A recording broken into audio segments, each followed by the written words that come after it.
You can't transform yourself. You can't make yourself sane, you can't make yourself loving, you can't make yourself unselfish. And yet it's absolutely necessary that we be that way. It's absolutely necessary. If we are going to hand over the direction of nature to nature, which is what it comes to, it's absolutely necessary that we let go of ourselves, and it can't be done. Not by anything that we call doing it, acting, willing, or even just accepting things. You can't do it. Why?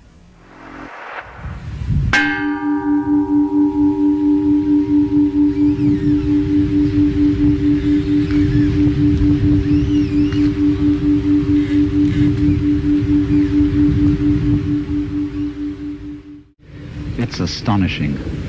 All this is only 20 or 30 minutes from the heart of San Francisco. Not a human habitation in sight anywhere. I've been living out here for some months to write and to absorb an atmosphere that is different from the city, to try and find out what is the essential difference between the world of nature and the world of man. Because there's an obvious difference, like the difference of artistic styles. No one, for example, would confuse a painting by Leonardo with a painting by Picasso. And in the same way, there seems to be a complete difference of style between the things that human beings do and the things that nature does, even though human beings are themselves part of nature. On the one hand, nature is wiggly. Everything wiggles. The outlines of the hills, the shapes of the trees, the way the wind brushes the grass. It all wiggles. And for some reason or other, we find wiggly things very difficult to keep track of. And we say, well, let's get things straightened out. Let's get this ironed out. Let's get it all squared away. And then somehow we think we understand things when we have translated them into terms of straight lines and squares.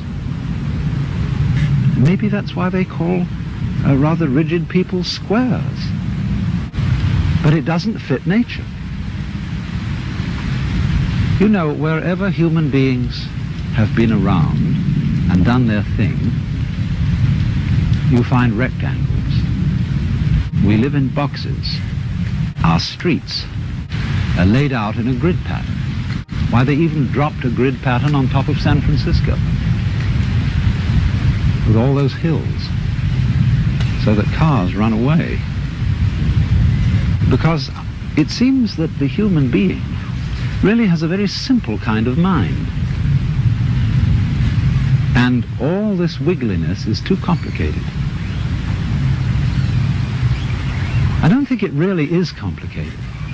Because after all, it's very simple to move, say to raise something or to open and close your hand. It's perfectly easy because we don't have to think about it. Things become complicated only when we think about them. And that's because we're trying to translate them into a form of life which is very much simpler and cruder than the forms of life we're talking about. A triangle is very much simpler and cruder than a mountain, even though you may represent a mountain with a triangle. Human beings are just as wiggly as nature, and our brains are an incredible mess of wiggles. And that's the part of ourselves that we understand least of all. I'm afraid the problem is partly due to Mr. Euclid, who invented geometry, because he didn't really measure the earth. He measured and gave us ideas about the very simple forms in his own mind. And perhaps we should come to the conclusion that he really had a rather weak intellect. Because sometimes when I'm in the middle of all this, I feel as if I were in the middle of an amazing brain. In other words, the brain is a network of interconnected neurons. And each one of those neurons is a fairly simple affair because it either fires or it doesn't fire. It gives you the message on or off, yes or no. But what we call things, the plants, birds, trees, are far more complicated than a neuron, and there are billions of them. And they are all living together in a network, just as there is an interdependence of flowers and bees. Where there are no flowers, there are no bees, and where there are no bees, there are no flowers. They're really one organism. And so in the same way, everything in nature depends on everything else. So it's interconnected. And so the many, many patterns of interconnections lock it all together into a unity, which is, however, much too complicated for us to think about, except in very, very simple, crude ways. But I am part of all this. I am, as it were, one of the cells in this tremendous brain, which I can't understand, because the part cannot comprehend the whole. And yet at the same time, I don't feel, like so many people seem to feel, that I'm a foreigner or a stranger in this world. Its aesthetic forms somehow appeal to me more than most of the aesthetic forms which men have produced. I feel in it as if, in the same way, when you see a flower in a field, it's really the whole field that is flowering, because the flower couldn't exist in that particular place without the special surroundings of the field that it has. You only find flowers in surroundings which will support them. So in the same way, you only find human beings on a planet of this kind, with an atmosphere of this kind, with temperature of this kind, supplied by a convenient neighboring star. And so, just as the flower is a flowering of the field, I feel myself as a personing, a manning, a peopling of the whole universe.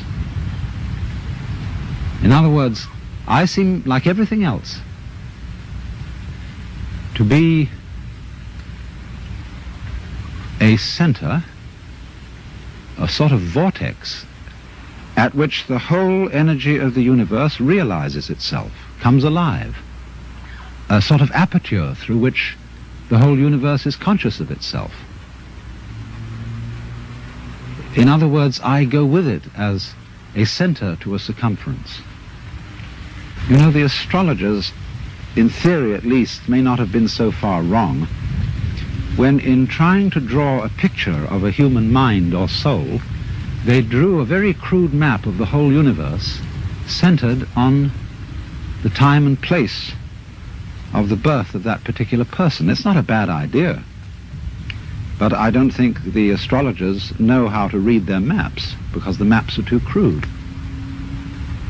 But the essential point is obviously that each one of us, not only human beings, but every leaf, every weed,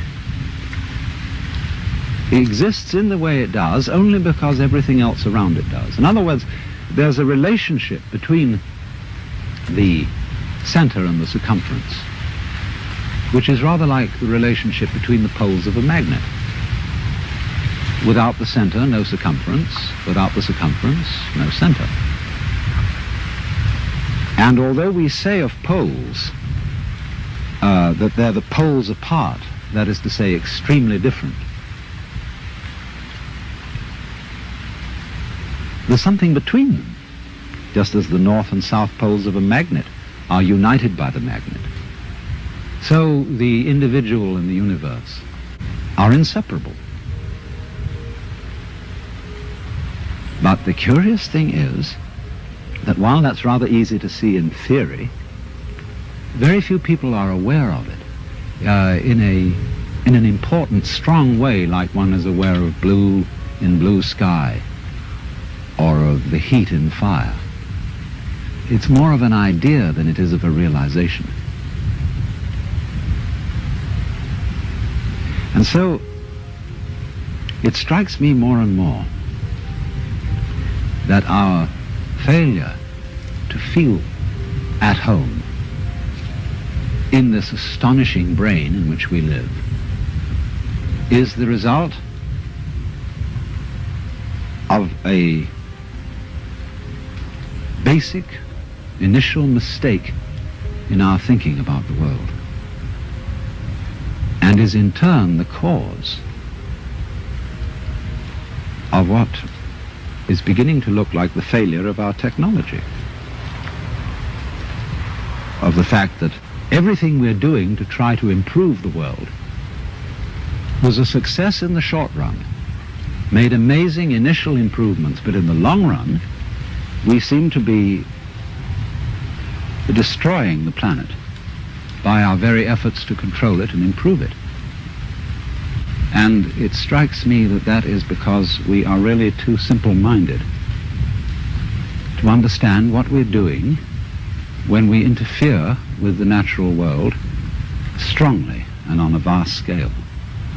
We don't really interfere with it because that would suggest that we were something different from it, something outside. But I think what we're doing is we are understanding it in terms of languages, numbers, in terms of a logic which is too simple for the job, too crude for the job. To begin with, we understand everything in terms of words or numbers, and they're stretched out in rows, in lines. And our eyes have to scan those lines in order to understand them. But when I scan this view, I don't do it line by line by line. I see the whole thing at once. I take it in with, as it were, a wide-angle lens. But when I try to understand the world through literature and through mathematics, I have to scan lines. You know, that's why it takes us so long to get educated in school, because our eyes have to scan and organize miles and miles of print. And that takes us 20 years or more to get through it. But life happens, changes go on too rapidly for that. Because you see, in the world, everything is happening all together everywhere at once.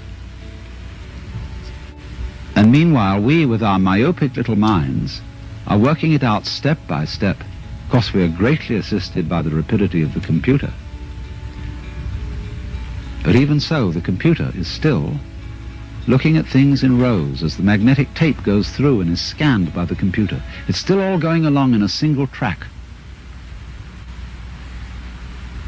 And I suppose then our difficulty is that we have lamentably one-track minds in an infinitely many-tracked universe.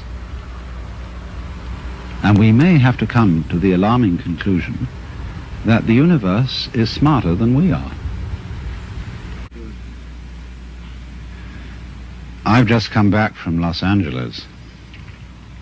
I was down there to meet with a group of rather important people, people in the movie industry, scientists and so on, who were considering calling a congress of the best minds in the world to meet in Los Angeles in the near future, to be a kind of planetary alarm conference.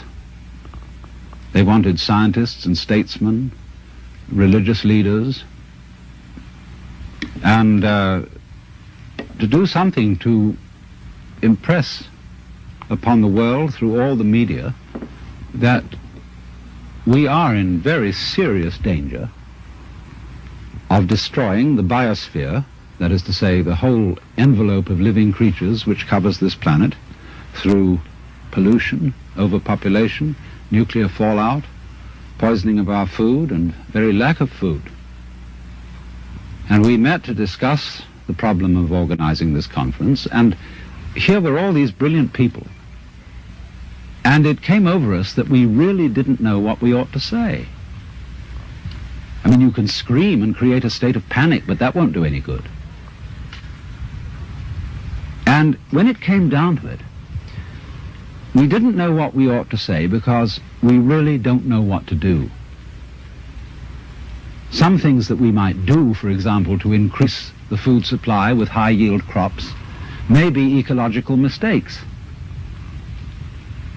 And so the consensus of almost everybody at the meeting was that in some way or other, the human race has to learn how to leave the world alone and let what is called the natural homeostasis, that is the self-balancing process of nature, take care of the mess. Now, how are we going to do that?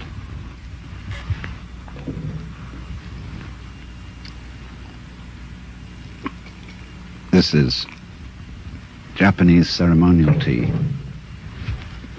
It's good on a cold day. See, our problem is we don't really know how to stop. We've got something started and we see it's going in a wrong direction.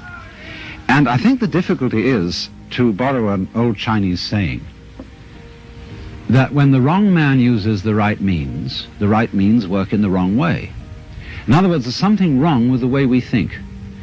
And while that is there, everything we do will be a mess. Now, what is it that's wrong?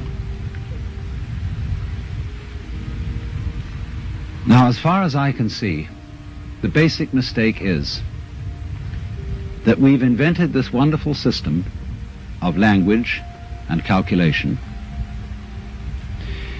and that it is at once too simple to deal with the complexity of the world, and also we are liable to confuse that system of symbols with the world itself, just as we confuse, say, money with wealth. A lot of people are in business to make money instead of wealth. When they make the money, they don't know what to do with it.